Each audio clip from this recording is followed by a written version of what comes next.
Badshah cinema అప్పుడు మీరు already హిందీలో, తెలుగులో ఆల్రెడీ ప్రూవ్డ్ హీరోగా ఫిల్మ్స్ చేస్తున్నారు. సో, అలాంటి టైంలో బాద్‌షాలో ఎందుకు మీరు cameo role చేయాల్సొచ్చింది?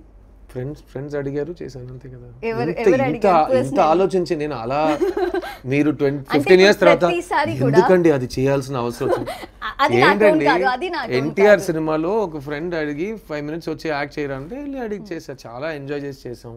It was a very nice experience. ప్రతి ఫిల్మ్ ఒక ఎక్స్‌పీరియన్స్ కాదు కాదు ఇస్తుంది. బట్ అలాంటి చూస్ ఒక మంచి ఇన్సిడెంట్ ని ఎందుకు ఇలా చేయాల్సి వచ్చింది అలా నేను అడగలేదు. అలా కాదు పాజిటివ్ గా ఆలోచించండి. అంత పెద్ద హీరో అంత పెద్ద సినిమాలో ఫ్రెండ్లీగా వాళ్ళు వచ్చి మిమ్మల్ని ఒక గెస్ట్ అపియరెన్స్ అది ఆ క్యారెక్టర్ పేరు సిద్ధు అని పెట్టి అది వెరీ క్యూట్ అనిపించింది. ఇది వెరీ ఎమోషన్ కూడా నాకు తెలిసి carry అవుతది నా మీ ప్లేస్ మధ్యలో. లో మీరు 100 మందిని నూర్చోబడండి అందరూ ఓకే అంటారు. అందులో ఓకే చెప్పడంలో ఏముంది? ఇప్పుడు కూడా రెడీనా? అలాంటి అది మళ్ళీ ఆ టీమే పిలిస్తే అనేది వేరు. ఇప్పుడు ఏదో ఒకటి ఒక ఇంట్రెస్టింగ్ ఫిల్మ్ లో పిలిస్తే చేస్తాం కదా. ప్లస్ నేను ఏ సినిమాలో నేను మాత్రమే కనిపించాలి, నేనే హీరోని అని ఆలోచించలేదు. నేను చాలా 2 హీరో మల్టీ స్టారర్స్ చేశాను. ఐ ఆల్వేస్ ఎంకరేజ్ బికాస్ నేను నా సీనియర్స్ దగ్గర అదే నేర్చుకున్నాను.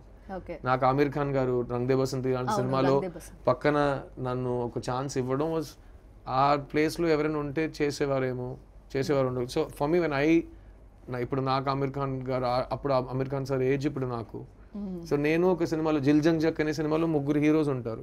నా పక్కన ఉన్న 2 ఫస్ట్ టైం యాక్టర్స్, కానీ ప్రతి పోస్టర్లో 3 ఫేస్ ఉంటుంది.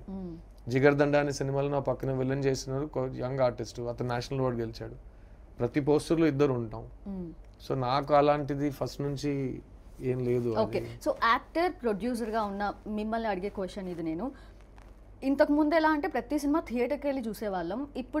ఇప్పుడు ఫస్ట్ టైం రిలీజ్ ఫిల్మ్స్నేమో ఓటీటీలో చూస్తున్నాం, రిలీజ్ ఫిల్మ్స్నేమో థియేటర్స్లో చూస్తున్నాం. సో ఎక్కడన్నా చేంజ్ రావాలి అనుకుంటున్నారా? Just go with the flow అని మళ్ళీ అంటున్నాను, అది మన చేతిలోనే లేదు. ఇప్పుడు ఓయ్ అనే సినిమా రిలీజ్ టైం కంటే రీ రిలీజ్ టైంలో విజయం సాధించాలని. సో దట్ నేను అట్లీస్ట్ నాకేంటంటే లైఫ్ని మనం we have to keep on living అండి. నా ఫ్రెండ్ ఆనంద్ రంగా చాలా బ్యూటిఫుల్ క్రియేటర్. ఓయ్ అనే సినిమా చాలా ప్రేమించి తీసాము. అప్పుడు ఆ సినిమా గురించి వచ్చిన రివ్యూస్, ఆ సినిమా గురించి మీరు చెప్పిన హేట్ అంటారు కదా, చాలామంది చాలా విషయాలు ఈ సినిమా థియేటర్లో చూడొద్దు అని ఆమె ఒక లేడీ రివ్యూవర్ రాసింది. ఇలాంటి చెత్త సినిమాలు చూడటం కంటే గీతాంజలి టీవీలో చూసుకోండి అలాంటి హార్ష్ వర్డ్స్ యూజ్ చేసి ఆమె రాసింది. సో ఆ సినిమా మళ్ళీ మేము 10 ఇయర్స్ తర్వాత థియేటర్లో ప్రతి పాటకి అందరూ ఆడుతూ పాడుతూ డాన్స్ చేస్తూ ఒక థియేటర్ ఒక కాన్సర్ట్ లా అవటం మనం చూసాం. సో అట్లీస్ట్ ఆ రిజల్ట్ వచ్చింది కదా. సో ఇప్పుడు I just hope that every creator gets to see that. So I'm very happy Anand Ranga re-release. So అందుకే నేను re-release వద్దు అని చెప్పాను. నేను I'm very happy because only hit films re-release కాలేదు. కొన్ని యావరేజ్ ఫిల్మ్స్, మంచి సినిమాలు, వీళ్ళు చెప్పిన టార్గెట్ మిస్ అయ్యే సినిమాలు కొన్ని రీ-రిలీజ్ అవుతాయి కదా. That makes me very happy. In fact Nuvvu Vastanante release కంటే Oy release was a bigger release. Nuvvu Vastanante is a record breaking film, Bommarillu record breaking film, ఇంకా రికార్డ్స్ క్రాస్ రోడ్స్లో కానీ అన్ని రికార్డ్స్ ఉన్నాయి. బట్ ఆ సినిమాల కంటే ఓయ్కి రిలీజ్ ఇంకా బాగా వచ్చింది. ఎందుకంటే రావాల్సిన ప్రేమ ఆల్రెడీ వచ్చిన సినిమాలకి మళ్ళీ రిలీజ్లో కొంచెం తక్కువ కూడా వస్తుందేమో. కానీ జస్ట్ ఈ cinema ahead of time 5 years తర్వాత రావాల్సిన సినిమా, అలాంటి కొన్ని సినిమాలు ఉంటాయి. ఈ సినిమా ఏదో రాంగ్ టైమింగ్ రిలీజ్ చేశారు, వర్షం పడింది, బంద్ అనేసారు, ఒక వీకెండ్ పోయింది, ఏదో 1000 ఉంటాయండి. సో అలాంటి ఎందుకంటే సినిమా ఇస్ అందరికీ హాబీ, అందరికీ టైం పాస్.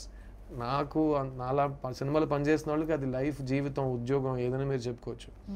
సో మాకు all are films are kids are very special. కొన్ని చిల్డ్రన్కి కొంతమంది కిడ్స్కి లవ్ దొరకట్లేదు కరెక్ట్ అయిన టైంలో. ఆ కిడ్స్ రిలీజ్లో గెలవాలని మేము ప్రయత్నిస్తాం.